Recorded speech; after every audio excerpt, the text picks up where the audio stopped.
Mana bu stadionning tepasi aka. Maqsad. Mana bu stadion aka. Mana bu voyinchastingiz. Mana bu voyinchas aka. Mana bu uylaringiz hammasini alov haydayapti balalar. Alov qo'yapti mana. Paramoy mana zajigat qilyapti mana. Hamma joy maqsadga chiqqan. Meyxonahoy Qirg'iz, Ayiqsar sezonda profti. Meyxonahoy Qirg'iz, Ayiqsar. O'tishov bilan yashadi ha. Bunga. Mana hammash dargish do'st qisar. Tanko'cha, muhalla. Mana joyida. Hamma mo'yguli. Mana geroyo, mana. Hamma geroy. Wow! Mana do'ston. Unda joy jam. Mana men arusa, mana. Men bachoy muomadoh. Mana hammasha salarga darg'onim. Kiyim o'sha. Mana bidosi. Mana bura. Победа xudo xoh.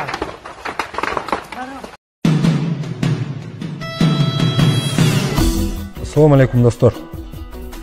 Bugun 2021-yildan 30 apreli saat boljoldu aytkanda 15:00 çamasında biz Xudaydan bolup şahar taraftan kelayotgan mikroavtobuslarning qatarına qo'shilib, Mingbulaq ayылынан Leylek rayonu tarafqa yolga chiqdik. Mingbulaqdagi ishimiz kecheli o'z so'nguna jetkeni menen aldı жақта жол тосулуу болгондуктан кечтен бери жыла албай турганбыз. Атайын коюлган тосмо же блокпост болбогону менен жерлерде топ болуп турган кишилердин айтып жаткан сөздөрү, тарсылдап атылган куралдардын үндөрү эле үрөйдү учуруп, бутту тушап турган. Катар тизилип бараткан микроавтобустардын колоннасын көрүп, тобокелге салып, биз да кошулуп алдык. Алдыда көк таш айылы. Ага жеткирүүчү бул жол кечетен бери кан жолго айланды. Жеткен маалыматтарга таянсак, алдыда ондогон автоунаалар талкаланып жатат.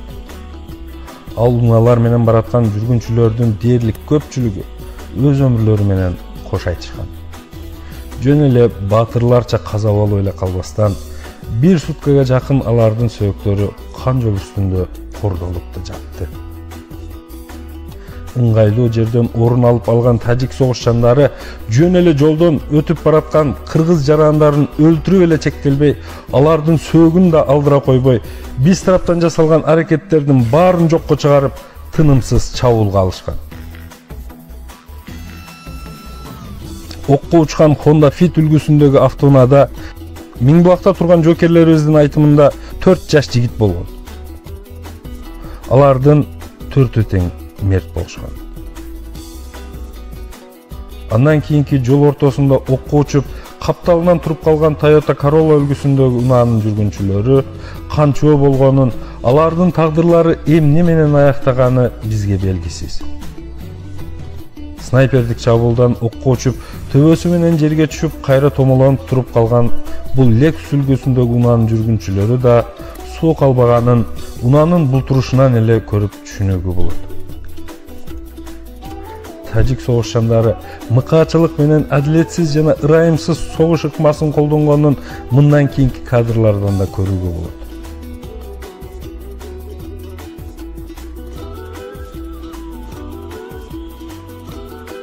Жолдон чыгып талкаланып жаткан минивэн. Жүргүнчүлөрдүн тагдыры биз үчүн белгисиз. Audi 100 үлгүсүндөгү унаа, мунун да жүргүнчүлөрдүн саны жана алардын тагдырлары биз үчүн белгисиз.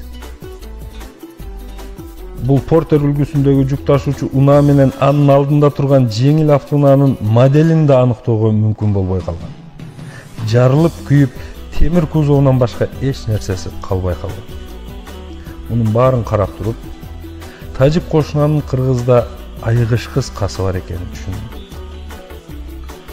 Кызыл кирест өкүлдөрүндө эмне касы бар экенин канча аракет кылсам да такыр түшүнө албай калдым. Дүйнөдө кайсы бир жерде же кайсы бир элде согуш болбосун, кызыл кирест өкүлдөрүнө, медицина менен журналистика өкүлдөрүнө эч бир тарап кол салбайт. Биздин тажик туугандар мына минтип жаракат алган жарандарды салып бараткан тез жардам унаасына да чабуул жасап, окко учурушкан. Жол четине чыгып оодарылып, төрт дөңгөлөгү көктү карап калганын көрүп, Жүргүнчүлөрүнүн тагдыры эмне болгонун ойлогуң да келбей кетет. Көк таштан чыга бергенде сол жакта окко учуп күйүп бүткөн аскердик техниканы көрүүгө болот. Алды жактагы 4 көчө деп аталган жер азыр тажик тараптын көзөмөлүндө тургандыктан Аксай дарыясын бойлой салынган айланып өтүүчү кошумча жолго түштүк. Жол таштак, анан бир топ алысыраак болгондуктан Рават айылына чейин эми бир топ убакта жетет көрүнөбүз.